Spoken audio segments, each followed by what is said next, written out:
guys, what's up? Welcome back to my channel. So if you weren't lucky like me, maybe you haven't found a roommate yet and you still want to move to Hawaii, well, this is a way that you can do that and basically live here for free. And what it's called is WWOOFing.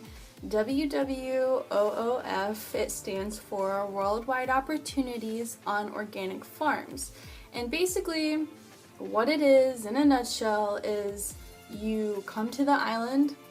These people, farmers usually, they let you live on their farm and you work on their farm 20 to 25 hours a week in order to live here on their farm.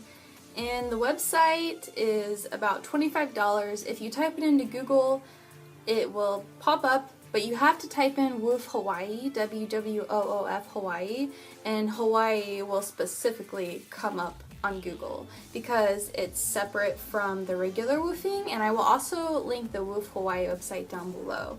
Now, on the website, it's about $25 a month last time I checked. I haven't checked in a couple months, but it was an even $25, and that is good for a year membership. So if you want to kind of search for farms for a while and you're not trying to move here 2 months from now, you can have that membership for an entire year and search for an entire year. And you have to pay for the membership because when you go to the website, these farmers write like a brief description of their farm and they'll post pictures of it, and there's a list, and it will tell you if the farm is vegan, smoking, non-smoking, what kind of farm it is, if they farm mostly fruits and vegetables here. There are very few like dairy farms or horse farms, just because there's really no land for it. However, some people do have livestock. If you want to click on a farm in order to see the entire description, you have to have the website. Otherwise, you just see like the first 3 sentences, like, "Hi, this is so-and-so farm. Here we have such and such, pineapples, cabbage," and that's it. And you can, after you join the website, it's up to you whether you want to just scroll through all of the farms or if you want to type in the search filter on what you're looking for. Maybe you're a vegan, maybe you're also a meat eater, maybe you're a smoker. You can go through the search filters and choose what kind of farm you want to be on. Now, when you go to the website, you do have to choose the island you want to go to. If you want to come to Oahu, then you just click on Oahu. Before you get all excited and stuff and join the website and just pick a farm and go there, a few things to keep in mind are, if you want to be close to the ocean, make sure you are close to the ocean. If you're going to be moving here and you don't have a car or a bike, make sure that you look on the map, you find out where the farm is located, and you choose one that's close to the ocean or close to, hiking or whatever you're interested in. Moving here, make sure you're close to that because there are a lot of side roads and stuff like that, but here on Oahu, mainly there's highways and freeways to get everywhere, and you can't ride a bike on a freeway or a highway. It's just not safe. You have questions, you ask the farmer all the questions that you may have. You try to, I would suggest getting a Skype interview set up, and that way you know the farmers before you're moving there. Ask as many questions as you can. Am I gonna be living in the house with you? Is it an open room? Am I gonna be living in a cabin that's outside? Some woofers, they will have separate cabins outside. Some live in tents, and they will also have this in the description, the farms, their housing situation. It'll be in-house, tents.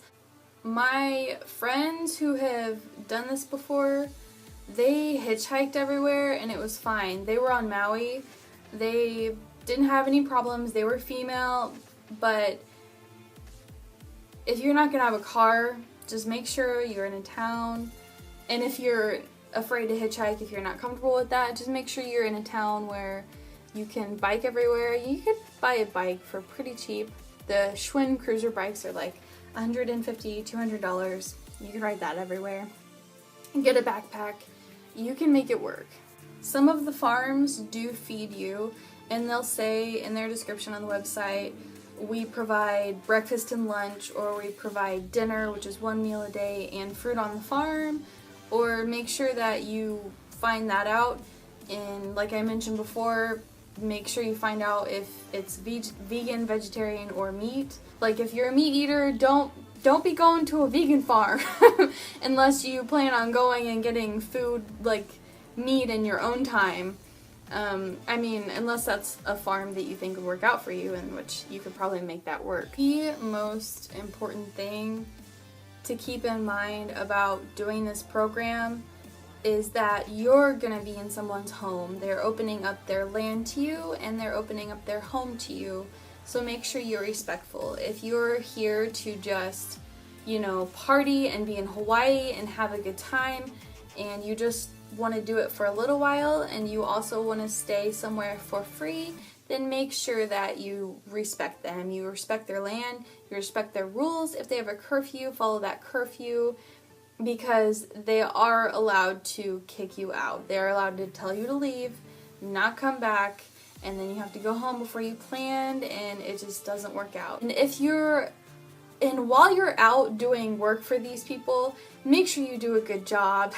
Make sure that you work hard, because a lot of people, a lot of woofers are very passionate about farming and planting and livestock and animals and agriculture, and just make sure you're respectful and make sure you give it 110%, because you're getting to be here for free. Someone's opening up their home to you. Someone's more than likely feeding you for free.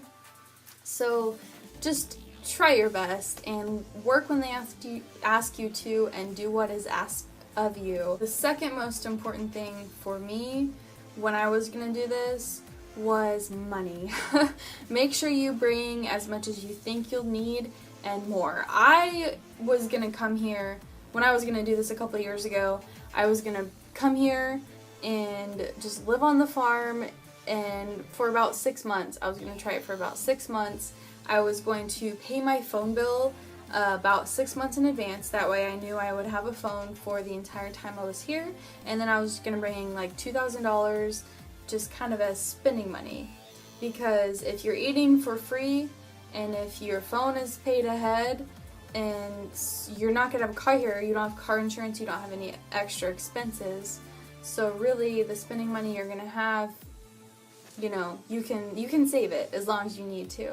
So just keep that in mind, about as much money as you think you'll need, plus more, because you don't want to run out of money while you're here. And make sure whenever you buy a ticket, if you do have a round trip ticket and you decide to stay on the island longer than you planned, you can change your ticket date, from my knowledge, as long as it's 24 hours before your scheduled leave time. Whenever I left time before last, whenever I was here in 2015, I waited too long to change my ticket date, and the customer service associate on the phone said, if you would have called 24 hours ago, you could have changed the date. So keep that in mind. Make sure you're watching that date if you get a round trip ticket.